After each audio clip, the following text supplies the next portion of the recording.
Olá, está começando mais um Advocacy. Eu sou James Pinheiro e juntos conversaremos sobre assuntos do mundo jurídico que influenciam a nossa sociedade e que nem sempre alguém tem tempo ou paciência para explicar. Então vamos juntos para mais um programa Advocacy.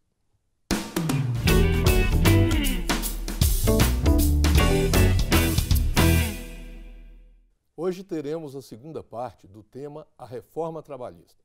Afinal de contas, as mudanças aprovadas no mês de julho deste ano melhoram ou pioram a vida dos brasileiros. E para tratarmos desse assunto no Advocacy, recebe hoje o juiz da Terceira Vara do Trabalho de Contagem em Minas Gerais, Dr. Gessa Pacheco, que trabalhou como advogado por mais de 8 anos. Também conosco o Dr. Amarildo de Oliveira, nosso parceiro do Advocacy, ilustre advogado, ex-secretário de Administração e ex-procurador-geral do município de Contagem.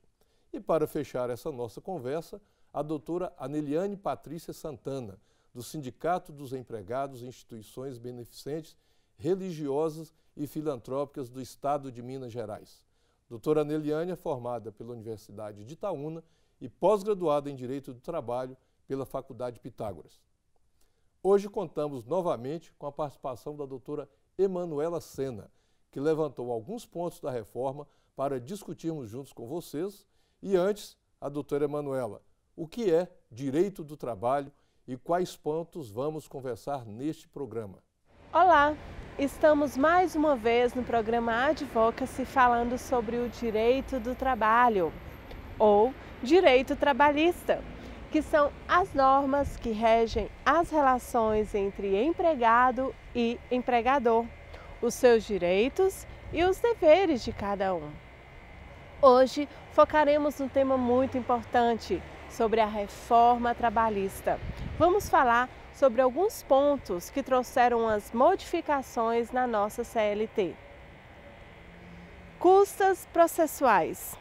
Será que a partir da entrada em vigor da nova lei, você, trabalhador, terá que pagar para requerer os seus direitos na justiça? E então, senhores, poderia nos explicar como ficará a questão da justiça gratuita? Um assunto que está sendo muito debatido e muito discutido sobre a reforma trabalhista.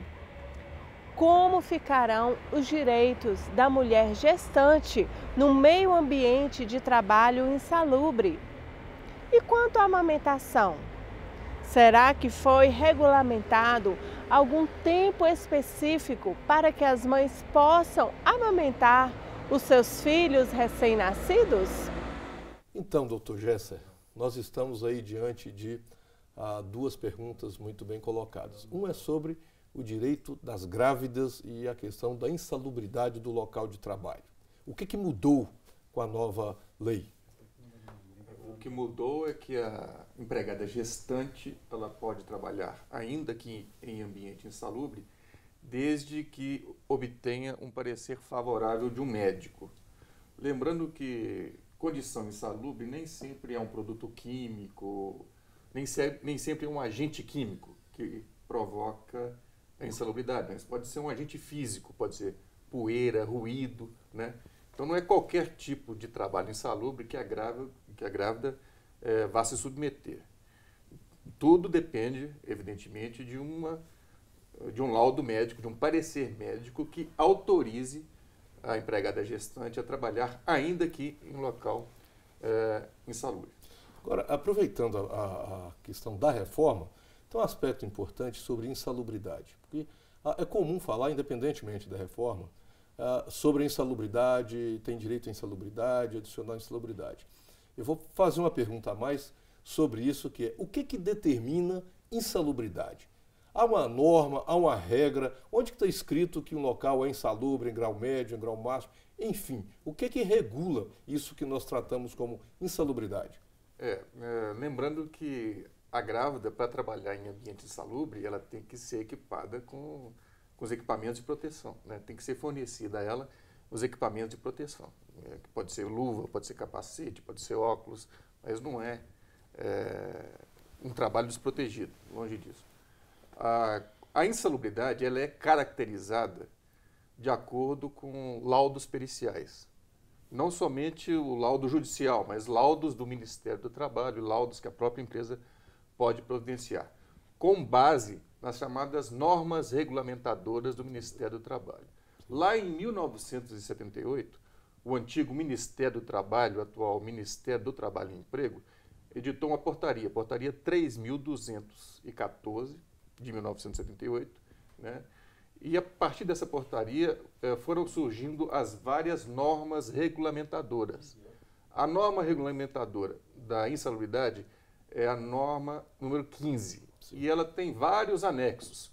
Quem consultar vai observar que são informações eminentemente técnicas de cada um dos chamados agentes insalubres, que podem ser agentes químicos, físicos e biológicos, né? No hospital, por exemplo, nós temos agentes insalubres biológicos. Numa fábrica, nós temos agentes insalubres químicos e físicos, né?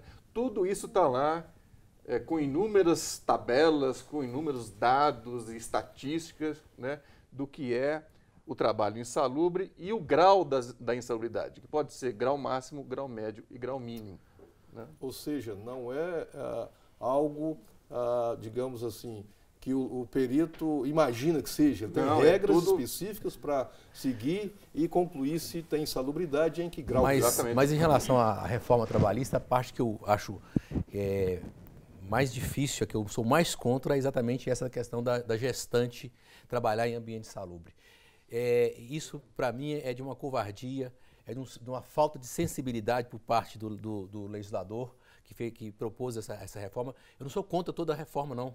A pergunta sobre as custas, por exemplo, eu sou favorável às custas, acho que o trabalhador tem que custear, até porque tem trabalhador que é muito pobre, mas tem trabalhador, tem engenheiro, tem médico, tem aeronauta, tem piloto de avião que deve pagar as custas de um processo. Agora, na parte da reforma que trata da gestante, é a parte que foi de uma insensibilidade muito grande. Quem tem esposa, quem tem mãe, sabe que a gestante entrou no processo de gestação, ela tem que ser protegida. E para mim, os equipamentos que são colocados nas NR, que o doutor Jéssica coloca muito bem, não são suficientes para poder proteger a gestante, que é muito sensível, ela entra num processo, num momento de muita sensibilidade. Lembrando que a insalubridade em grau máximo, essa continua proibida. A gestante pode trabalhar em ambiente insalubre no grau médio e no grau mínimo. Agora, aliás, vai poder, porque a lei ainda não está em vigor. Não está em vigor. Ela entrará em vigor em meados de novembro. Doutora Aneliane, e o sindicato? Quando o doutor Amarildo está falando aqui que isso é até assim, penoso para a gestante, para a grávida, como que o sindicato vê isso? Isso foi um avanço, não foi? Isso possibilita, por exemplo, a empresa admitir mulheres grávidas? Isso é um prejuízo maior para o trabalhador, para a mulher, para a gravidez? Enfim, como que o sindicato está encarando isso? Está tendo um retrocesso, porque as grávidas, as empregadas gestantes, já tinham esse direito garantido e agora, só mediante atestado, que se o médico entender que é prejudicial para o bebê, que ela não vai poder trabalhar nas atividades insalubres. Então, isso é até inconstitucional também, porque veda a saúde do trabalhador. É prejudicial, sim, para as gestantes. Eu acho que não incentiva a contratação de empregadas, não. Eu vou pegar a deixa aqui do sindicato. Em grau nenhum, né, doutora? Em grau nenhum, nem grau mínimo, nem médio. O argumento de quem fez a reforma é de que tudo vai depender da opinião do médico, e não de quem é leigo no assunto. Mas deixa eu aproveitar aqui o sindicato. Uma alteração agora, uma parte da reforma, é sobre o pagamento das custas da ação judicial. E agora? Porque até então o empregado ele não pagava custa nenhuma, né? O reclamante, o empregado, ele ia à justiça, independentemente do resultado, às vezes dependendo do resultado, o reclamado poderia ser responsável por pagamento de custas. Às vezes o judiciário dispensa ou não. E o reclamante, mesmo perdendo e às vezes até desistindo da ação, ele não tinha a obrigação de pagar custas. Agora sim. Né? Como que a senhora acha que isso vai funcionar agora na prática? Isso vai diminuir o acesso à justiça por temor do empregado, porque o empregado pode entender que, olha, eu vou pagar custos, isso já é pesado para mim, eu posso perder a ação. Como que o sindicato está vendo isso? Isso com certeza é prejudicial para o empregado, porque anteriormente bastava a mera declaração da Hipossuficiência. Declaração de pobreza. Declaração de pobreza, agora não. Ele tem que comprovar que ele não tem condições. E mesmo ele estando sobre a gratuidade da justiça, em casos de perícia, se ele for parte vencida, ele vai ter que custear com o valor da perícia. Lembrando que na Justiça do Trabalho não existe e não existirão custas prévias, que é aquela que o autor da ação recolhe só para entrar com a ação. Sim. E também é garantida a gratuidade da justiça a quem ganha até 40% do teto dos benefícios da Previdência Social. Isso vai dar em torno de 2.200 em alguma 252. coisa. Isso. Quem ganha até esse limite de 40% do teto, 2.000 e pouco, não paga nada. Não precisa nem de declarar pobreza, porque o pressuposto é de que é pobre no sentido legal, ou hipossuficiente, né? Agora, quem ganha acima disso é que complica. Que eu imagino que deva ser um número, um percentual expressivo de reclamantes que tem um salário abaixo desse percentual aí, ou não? 90%, certamente. Nesse sentido que eu Desculpa, acho... doutor Marildo. Então, nós podemos entender o seguinte: com a reforma, 90% talvez dos reclamantes ainda continuam fora desse critério, continua com a gratuidade de justiça. Por isso que eu entendo que nesse aspecto a reforma nesse ponto ela é positiva, até porque custear a máquina judiciária, o poder judiciário, a justiça do trabalho, não pode ficar por conta do contribuinte, né? Alguém paga por isso. Então, se esses 10% que o senhor menciona tem condição de pagar, que ele pague, então faça o pagamento. E garanta a essa grande maioria, mais de 80%, o acesso à gratuidade do acesso à justiça do trabalho. Agora, houve alguma alteração para os casos em que o reclamante ele ajuiza a reclamação, desiste ou não comparece na primeira audiência ou na audiência, se for una, e isso reiteradamente por até 3 vezes. Caso isso ocorra, houve alguma alteração por parte da reforma? Bem, na verdade, ele pode deixar de comparecer à audiência até 2 vezes. Né? É o que na justiça comum se chama de contumácia. Não aparece. Né? Aí ele, em caso de ausência do reclamante, do autor da ação, do empregado, há 2 audiências, aí ele está impedido de entrar com uma terceira. Ele fica impedido de entrar com uma terceira ação. Né? Por essa regra ainda vale. Só que, em caso de desistência ou mesmo de arquivamento por ausência à audiência, ele tem que recolher as custas da audiência que ele perdeu, do processo que ele perdeu. Né? Sob pena da ação que ele novamente intente ser extinta sem resolução do mérito. Né? Então, ele tem que comprovar as custas, ainda que beneficiário da justiça gratuita, ainda que seja pobre no sentido legal. Se ele faltou à audiência, ele tem que recolher as custas para entrar com uma segunda ação ou terceira. Então, não compareceu à audiência da primeira reclamação. Isso. Ajuizou a segunda, ele tem que comprovar o recolhimento das ele pode até anterior. justificar, ele vai ter um prazo de 15 dias para justificar a sua ausência. Sim. Mas se a justificativa não colar, ele tem que recolher as custas, ainda que beneficiário da justiça gratuita. Doutor Gesser, há uma incidência alta desse comportamento por parte do reclamante? Que ajuiza a ação, desiste, o empregador, e aí causa uma insegurança para o empregador, porque ele também não sabe se vai ter que responder ou não. Há uma incidência grande? Pois é, esse é um problema prático que nós, juízes, enfrentamos todo dia. Porque nas audiências, por exemplo, de rito sumaríssimo, sim, tudo é resolvido numa única audiência. Aí acontece... Só para esclarecer aqui para as pessoas que nos acompanham. O rito sumaríssimo é aquele em que há uma única audiência, chamada audiência una. É sumaríssimo porque tudo tem que ser, em princípio, resolvido numa única audiência, mas ocorre dessa audiência ser desdobrada em outra, porque tem que fazer perícia, tem que fazer tem que tomar alguma providência processual. Né? Mas o que acontece é que, em casos de rito sumaríssimo, em que tudo é resolvido numa única audiência, o reclamante não consegue levar testemunha, ele tem que levar testemunha, independentemente de intimação, Aí ele acaba ou deixando de comparecer ou desistindo da ação, né? Então, se cair na minha mão um processo desse, eu vou dizer que a ausência de testemunha é um motivo, sim, é uma boa justificativa para ele deixar o processo ser arquivado. Aí eu vou isentar de custos.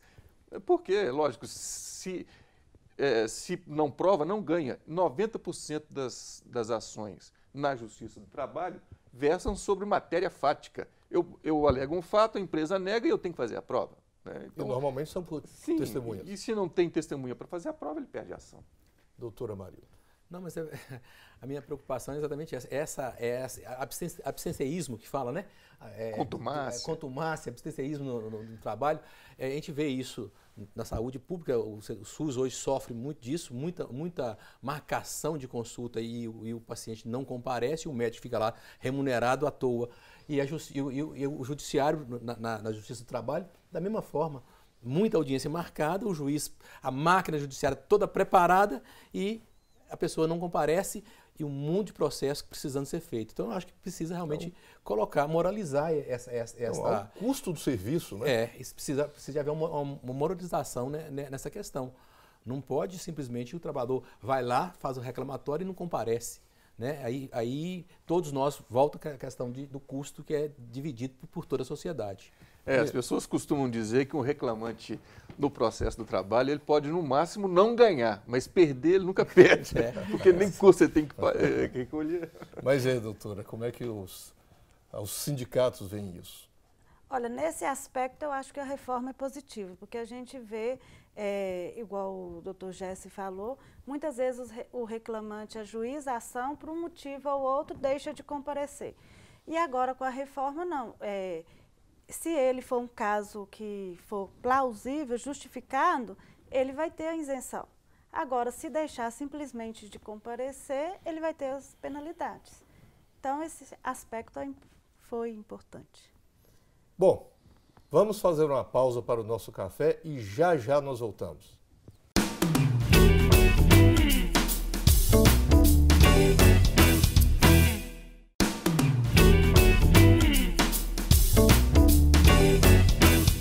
Estamos de volta com o programa Advocacy, hoje com o tema Reforma Trabalhista.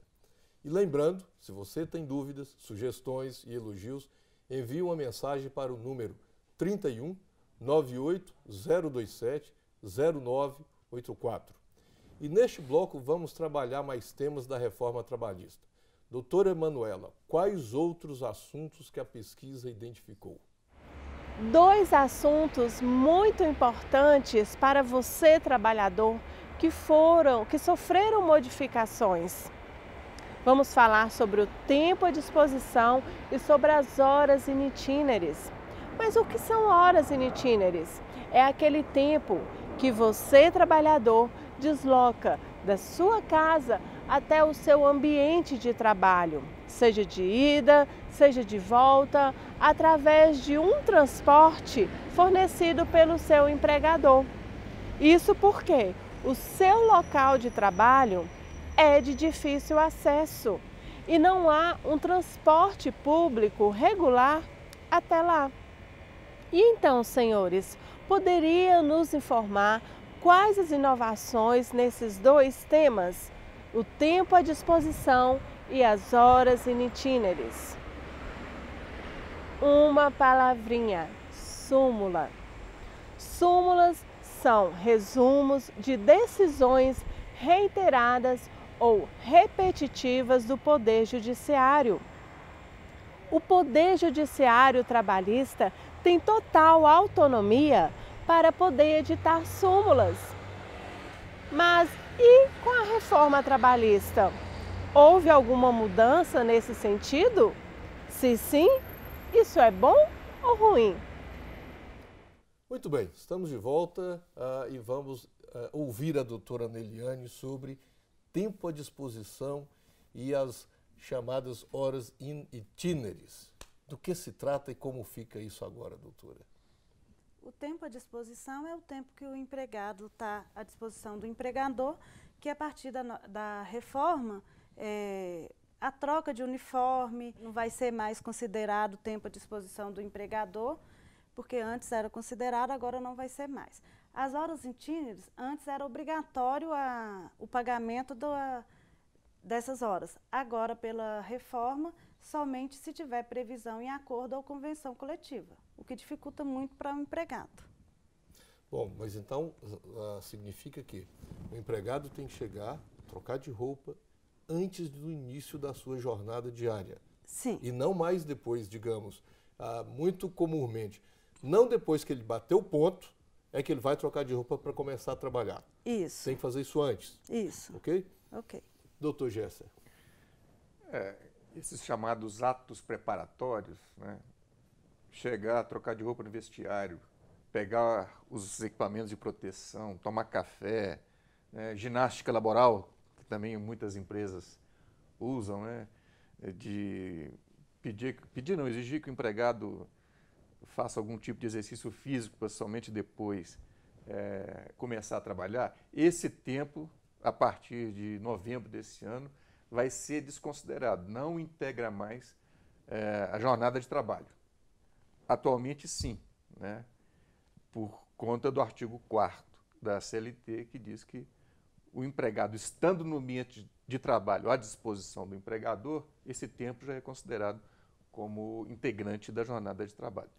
Quanto às horas in itinere, aí eu acho até uma mudança mais drástica e é a parte, a meu ver, mais prejudicial da reforma trabalhista. Porque eu, por exemplo, trabalhei na região de Nanuque, né, região paupérrima, onde o forte da economia era a plantação de cana, para fazer principalmente o etanol, o álcool, combustível. E lá havia várias usinas, né, em que o pessoal acordava 3h30 da manhã, 4h30 da manhã, para pegar uma condução precária, porque é condição para recebimento das horas in itinere que o transporte seja propiciado, fornecido pelo empregador, né? E essa condução, via de regra, é precária, e esse empregado pegava esse ônibus, antigamente até era caminhão aberto, né? Pegava esse ônibus, viajava 3 horas até chegar ao local de trabalho. E à volta mais 3 horas. Então, esse tempo que antes era remunerado, já não vai ser mais, pelo menos não com a garantia da lei, não com a garantia da CLT. Se por meio de acordo coletivo ou convenção coletiva existia essa obrigação, aí é outra história. Mas também nós esbarramos um problema conceitual, porque a reforma trabalhista diz que esse tempo não é tempo à disposição do empregador, do patrão. Então, o acordo ou convenção coletiva teria que contornar essa questão conceitual. Não é tempo à disposição do empregador, mas eu, na minha percepção ou na minha avaliação, então, eu vou remunerar o empregado desse tempo. O doutor Amarildo está aqui já mexendo a cadeira para falar, porque ele vai nos provocar, mas eu queria fazer ainda mais um comentário sobre isso, e até também, antes do doutor Amarildo fazer as suas ponderações, ouvir a doutora Neliane. Por quê? Doutor Gesser está dando um exemplo de zona rural. Zona rural. Mas nós temos... Onde o problema é mais grave. Na zona urbana não existe isso. Não, mas tem, por exemplo, até então nós temos caso digamos, construtoras que elas recebem os seus operários e ela providencia o transporte, já dentro, às vezes, do horário de trabalho, e nós já até lidamos com casos assim no escritório, para obra, ou trabalho de acabamento em prédios residenciais, etc.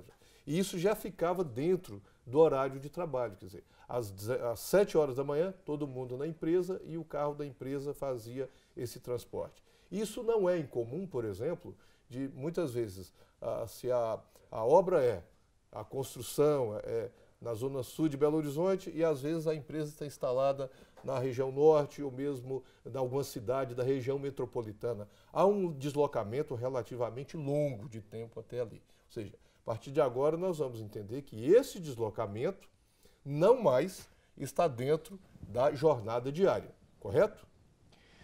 Lembrando que as horas in itinere, elas dependem de 3 requisitos. O primeiro, tem que ser localidade de difícil acesso. Zona urbana geralmente não é local de difícil acesso. Né?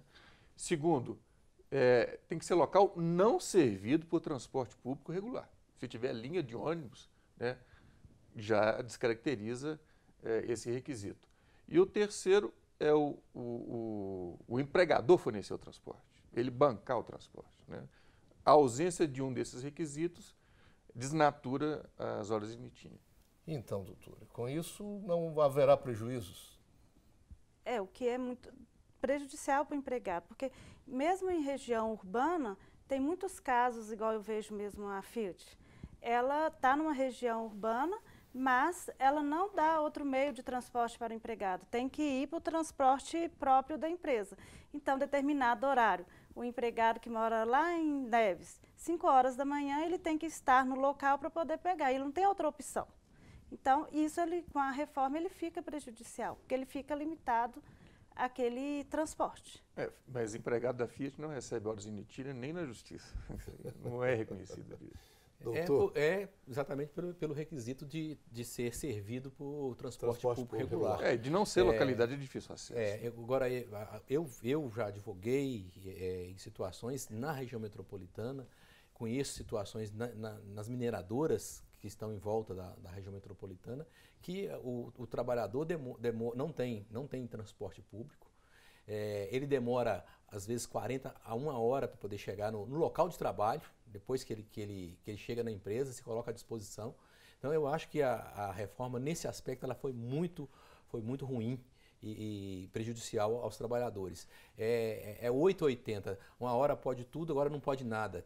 Nós precisávamos buscar uma forma de equilibrar isso. E legislar para um país do tamanho do Brasil que olha só uma situação. E pega essa situação e conforma ela para o Brasil como um todo. E aí comete injustiças. E esse aspecto ele é muito injusto com o trabalhador. Muito bem. E as súmulas? Uma reclamação, doutor Gessa, e eu não estou aqui colocando o senhor na berlinda, mas, sobretudo entre nós advogados, há muita normatização por parte do Poder Judiciário, da Justiça do Trabalho, né? E a reforma agora traz uma alteração nisso aí. Critérios para que uma norma possa valer, a interpretação da lei, ela se torne uma norma a ser seguida, há critérios para isso. A minha pergunta, e eu vou começar com o doutor Gessa, não havia normas, não havia regras para que a Justiça do Trabalho tivesse entendimento da norma e aplicasse a jurisprudência, e agora foi criada?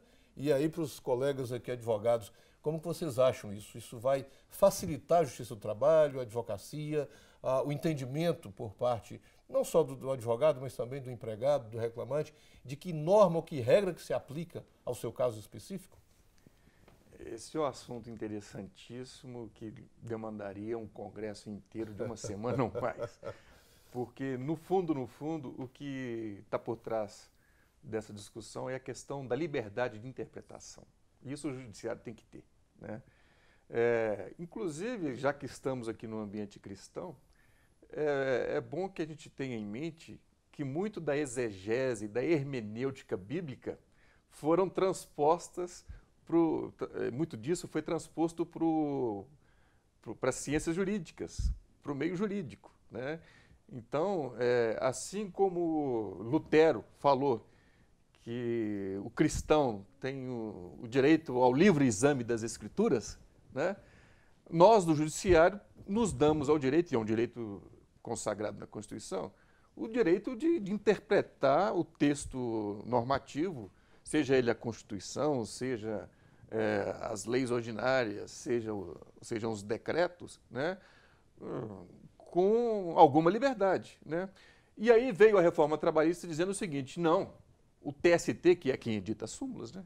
O TST, ao editar uma súmula, não pode criar direito, não pode inventar coisas que a lei... direitos, não pode inventar coisas que a lei não contempla. Ora, mas o que as súmulas, especialmente do TST, já não sei as do STJ e as do Supremo, né?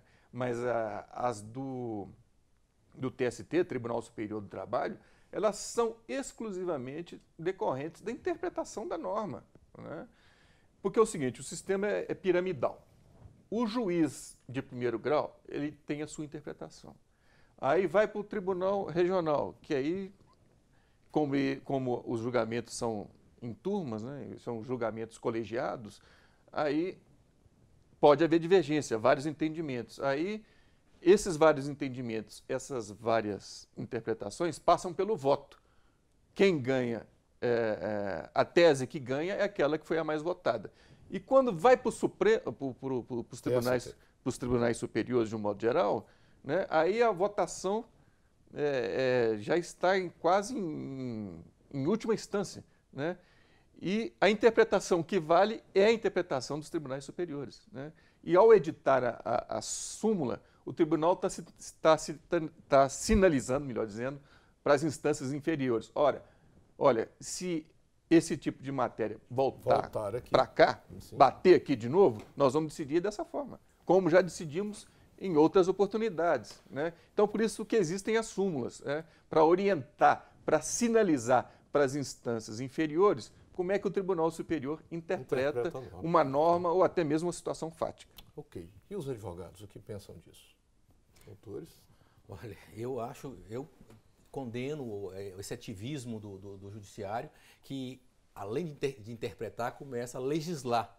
E a súmula, ela em regra, uma forma do judiciário estar legislando. Isso, a Justiça do Trabalho é o zero e vezeira, já tradicionalmente vem fazendo isso de forma muito recorrente, contaminando até o próprio Supremo. Nós já estamos questionando o Supremo na sua interpretação, em que ela elastece e começa a legislar. Então, nós vivemos numa república, tem os três poderes que devem viver com harmonia, e para mim, quando a Justiça do Trabalho já está em fase bem avançada em editar súmulas, e muitas vezes as súmulas, elas até contralegem. Virou súmula, virou lei, não se discute mais, não se permite mais isso. Acho que o juiz, na sua hermenêutica, na sua interpretação, deve realmente fazer interpretação e aplicar a lei naquele caso concreto. Agora, as cortes superiores pegarem esses julgados e transformar isso numa tábua e dizer, olha, a partir de agora é assim, isso não é bom. Não é bom para a República, não é bom para a democracia. Quem tem que legislar é o poder legislativo, com a participação popular, através do voto, e o judiciário julgar o caso concreto e aplicar a lei e buscar fazer justiça. O Supremo Tribunal Federal, agora, recentemente, na questão da prisão, né, da prisão em segunda instância, está fazendo o que o Justiça do Trabalho já faz há muitos anos. Então, eu pessoalmente acho que, nesse aspecto, a legislação veio em boa hora. Eu vou pedir licença de vocês para a gente parar para mais um pequeno intervalo, e na volta nós vamos também ouvir a doutora Aneliane. Nós continuamos pedindo a participação, quem quiser participar através dos nossos telefones, pode participar também através do e-mail advocacy@redesuper.com.br.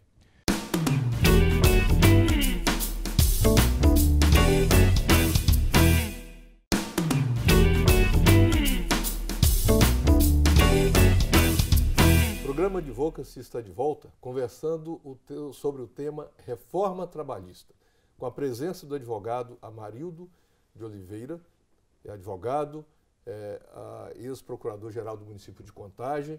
Temos aqui também o doutor Chester Pacheco, ele é juiz da terceira vara do trabalho, e a doutora Aneliane, que é advogada do Sindicato dos Empregados de Instituições Beneficentes Religiosas e Filantrópicas do Estado de Minas Gerais, mais comumente conhecido como Sintibref, não é isso, doutora? Isso mesmo.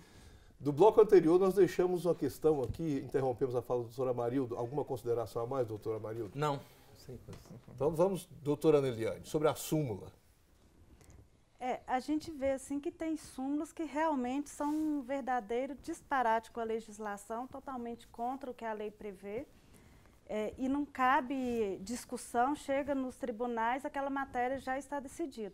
Mas em outros casos, assim como em todas as questões, há os dois lados, tem muitas súmulas que vêm regulamentar o que a lei às vezes é omissa, esclarecer o que a lei quer dizer. Então, assim, essa reforma eu acho que deveria ser um pouco mais branda para não afetar tanto, porque as súmulas são importantes. Tem o lado negativo, sim, tem, mas tem um lado positivo, que regulamenta muito as questões omissas na legislação trabalhista. Mas nós temos ainda dois temas, algumas questões levantadas pela doutora Emanuela e que nós gostaríamos ainda de debater nesse programa, e nós vamos ouvir a doutora Emanuela com as suas últimas informações para esse nosso programa sobre a reforma trabalhista. Doutora Emanuela. Vamos falar sobre um assunto muito importante para você, trabalhador, e para a sua categoria profissional. Vamos falar sobre as negociações coletivas, que diz respeito aos acordos coletivos de trabalho e às convenções coletivas de trabalho. Houve alguma mudança nas negociações com a reforma trabalhista? E quanto à autonomia e à interferência da Justiça do Trabalho, como ficará?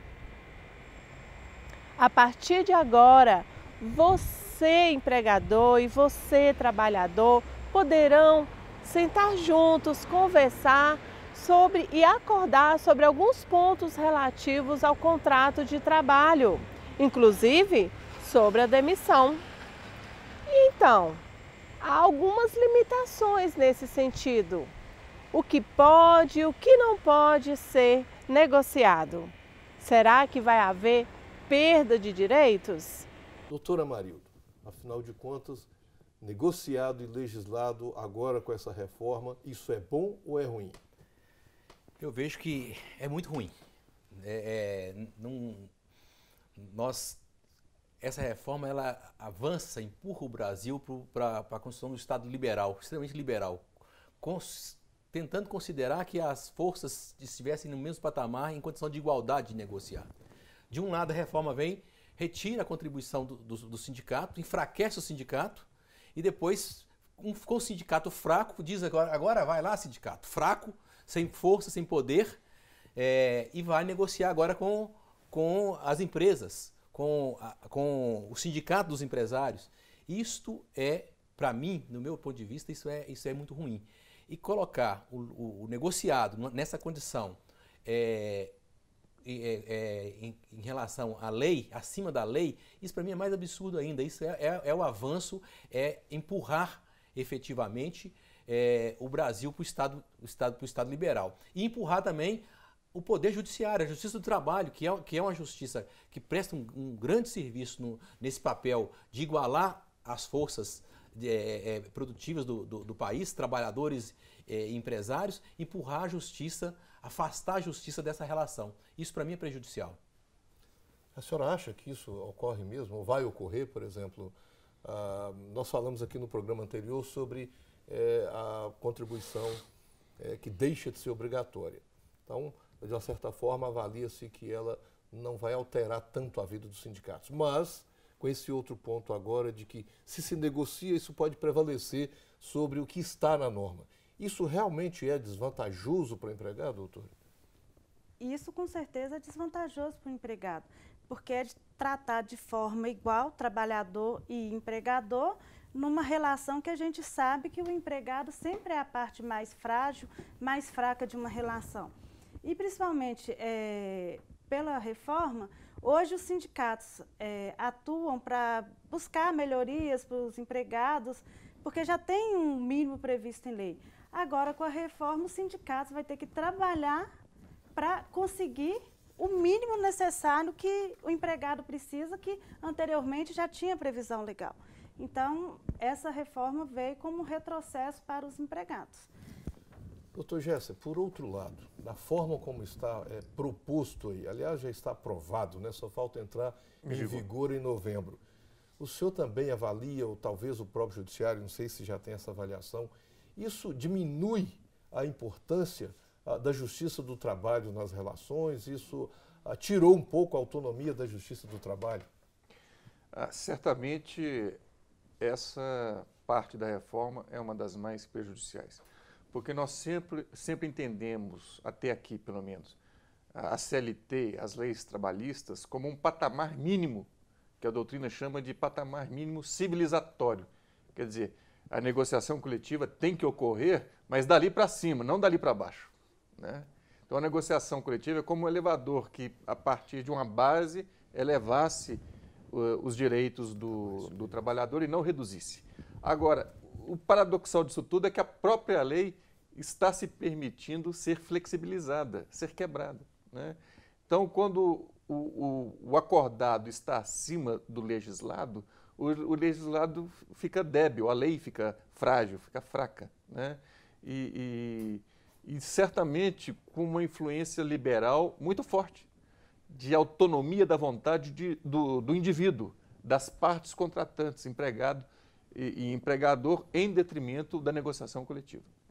Agora, só para um esclarecimento rápido, sobretudo para os nossos amigos que nos acompanham, os telespectadores, quando nós falamos em legislado e o negociado, só para esclarecer, legislado é aquilo que já consta da norma, né, da lei, da CLT, especificamente, e o negociado são os chamados ou conhecidos contratos coletivos de trabalho, digamos assim.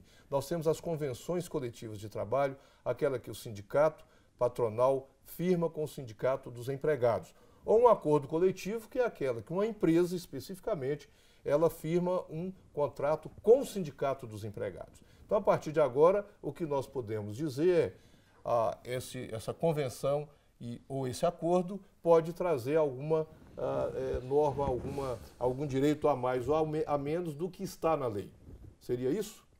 E por isso que eu provoquei aqui a doutora Aneliane. Isso é bom ou é ruim para o empregado, né? É ruim porque, de outro lado, a reforma trabalhista fragiliza os sindicatos, torna-os mais fracos e débeis, né? Principalmente no custeio das entidades sindicais, porque a contribuição sindical, que era obrigatória, agora passa a ser optativa. E duvido muito que os empregados, estando na empresa, ainda na condição de empregados, espontaneamente se manifestem a favor de um desconto salarial, né, para custear a entidade sindical que eu represento. Então, os sindicatos vão estar numa situação de maior fragilidade, inclusive por perda da sua fonte de custeio. Tem empresas que perseguem trabalhadores sindicalizados. Agora, falar com o trabalhador para poder contribuir espontaneamente com o sindicato, isso aí é um retrocesso, é fragilizar os sindicatos que deviam estar fortes para poder fazer essa relação. É o que o Dr. Gerson colocou de forma... É o patamar mínimo. Agora nós vamos passar do patamar mínimo para baixo, nós vamos começar a negociar abaixo abaixo do subsolo, quer dizer, vamos pegar direitos que já eram conquista dos trabalhadores e fragilizar eles, flexibilizar direitos, né?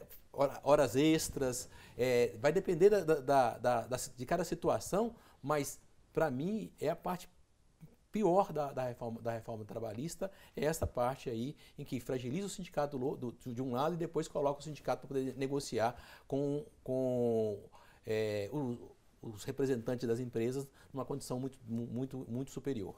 Bom, mas se nós considerarmos assim, aí eu volto a pergunta aqui para a doutora Aneliane, e a negociação individual do contrato de trabalho entre o empregado e o empregador? De que forma que isso prejudica, isso foi alterado, pode acontecer agora, que até então o próprio empregado não pode discutir o seu contrato fora daquilo que está a lei, as normas, etc. Agora ele pode fazer negociações com o empregador?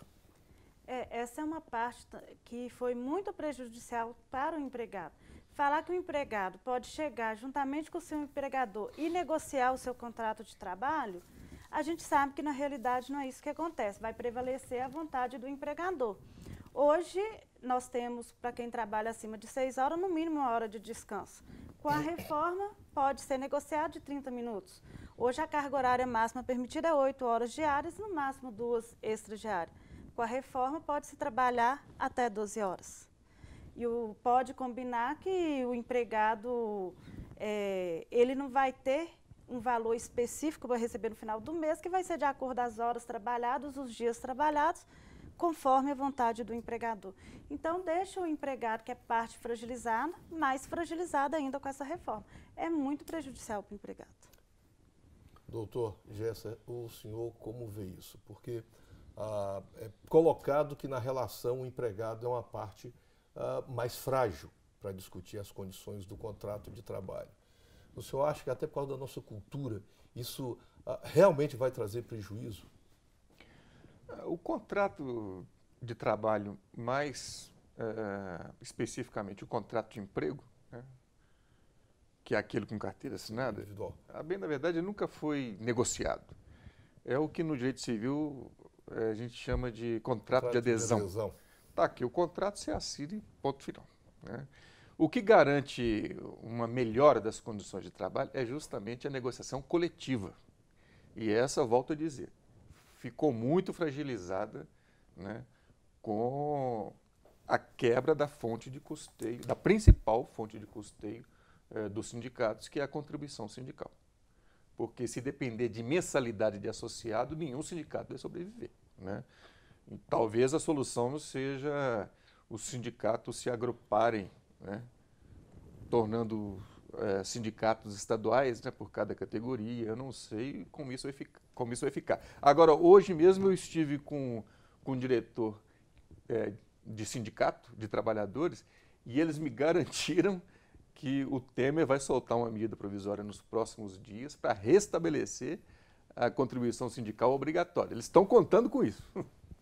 Agora, nessa reforma aí no que tange assim, essa negociação específica do empregado com o empregador, me parece que esse acordo para demissão foi alguma coisa positiva para o empregado, não?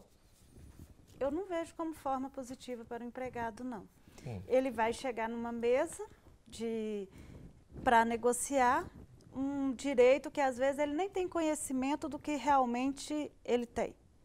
É igual a gente vê lá no sindicato, as homologações. Tem empregado lá que chega e fala, me explica, por favor, a gente explica, e não entende. Aí agora, levar essa responsabilidade para o empregado chegar diretamente com o empregador e negociar a sua demissão, o seu contrato de trabalho, eu acho que isso é um retrocesso. Mas não facilita um pouco, porque às vezes, doutor, o que a gente observa é que o empregado quer sair do emprego, e o empregador não quer demiti-lo em razão também das obrigações que tem com a demissão. E não é incomum, isso acontece, de não chegar no acordo. Eu não te mando embora, eu também não peço demissão, mas eu estou querendo ir.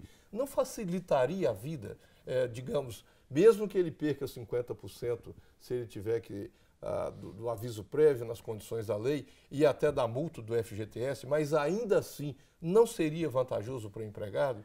Ele é liberado, e não vai ter alguns direitos, mas também ele não sai sem nenhum dos seus direitos. Essa é uma atecnia, uma falta de técnica dessa reforma trabalhista. Porque chamou esse tipo de acordo extrajudicial. Mas esse acordo que é feito extrajudicialmente tem que ser homologado por um juiz. Acordo judicial, até onde eu saiba, não passa pelo juiz. Não passa pelo crivo, pela avaliação do juiz. O extrajudicial.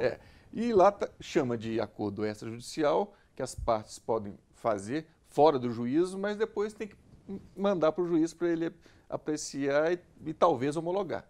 Porque o juiz também não é obrigado a homologar acordo nenhum, mas está lá previsto na reforma trabalhista, está, né? O chamado acordo extrajudicial, que de extrajudicial não tem nada. Nós temos ainda uns poucos instantes de programa e eu gostaria de ouvir o doutor Amarildo. Eu estou ansioso para poder falar, principalmente nessa questão da relação individual, empregado diretamente com o patrão, essa negociação. É uma situação de desproporcionalidade muito grande. Você imagina o empregado negociando com o patrão com 100 pessoas lá fora querendo o lugar dele, né? Negociando salário, um aumento de salário. Olha aqui, o seu aumento vai ser uma redução, porque se você não aceitar esse acordo que eu estou propondo para você, o seu emprego vai dançar aqui agora, porque tem 100 pessoas lá fora querendo o seu lugar. Para mim, é absurdo. É voltar, nós continuarmos nesse negócio, é voltar à escravidão, sabe? Vamos negociar, vai ter... Tem gente hoje desesperada para trabalhar que aceita receber menos que o salário mínimo, gente. E aí você está colocando esse trabalhador para negociar com o patrão, falar assim, olha, então vamos fazer um contrato aqui, já que o acordo entre nós vale, então eu vou pagar você durante um ano aqui, meio salário mínimo. Quer dizer, nós estamos voltando à idade das trevas. E é isso que nós falamos aqui, colocar a autonomia da vontade, a autonomia privada, acima, né, de toda uma história que os trabalhadores construíram nesse país através da CLT. Não existe direito trabalhista conquistado individualmente. Historicamente, só se consegue algum avanço na área trabalhista coletivamente. Nós estamos chegando ao final do nosso programa de hoje, que tratamos da reforma trabalhista, e eu gostaria de ouvir, doutora Aneliane, a senhora tem alguma palavra, alguma consideração final sobre esse nosso tema, a deixar para os nossos telespectadores, para os seus parceiros sindicalizados? O Sintbref, né, como representante do Sintbref, a gente continua lutando para os direitos dos empregados. Estamos inconformados com essa reforma, com essa proporção que tomou, né, e estamos contando com todos para melhorar esse Brasil. Doutor Gesser, suas considerações. Se quiser voltar à súmula, o senhor tem 15 segundos. Para que eu não seja taxado de ativista, de militante, Ativismo jurídico. Eu vou dizer à grande massa de trabalhadores do nosso Brasil que quem conquista direito trabalhista é o trabalhador organizado, é o trabalhador coletivamente agrupado, né? Então, não contem muito com as instâncias do judiciário, as instâncias estatais, executivo e legislativo. Quem conquista o direito trabalhista é o próprio trabalhador. Doutora Amarildo, suas palavras finais. Faço minhas palavras do doutor Gesser. Não consigo entender essa autonomia da vontade na relação entre trabalhador e empregador. Isso num Estado liberal, num Estado do pleno emprego, de uma distribuição de riqueza muito forte, talvez no leste europeu, talvez na Europa, mas na América Latina isso é impossível. Obrigado, doutor Gesser, doutora Amarildo, doutora Aneliane. E nós chegamos ao fim do programa de hoje. Até o nosso programa. Muito obrigado.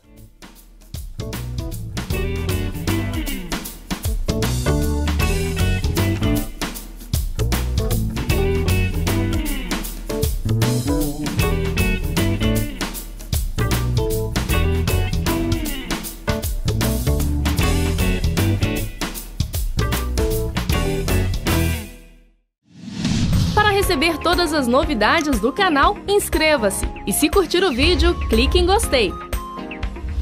Aproveite para acompanhar a Rede Super nas redes sociais.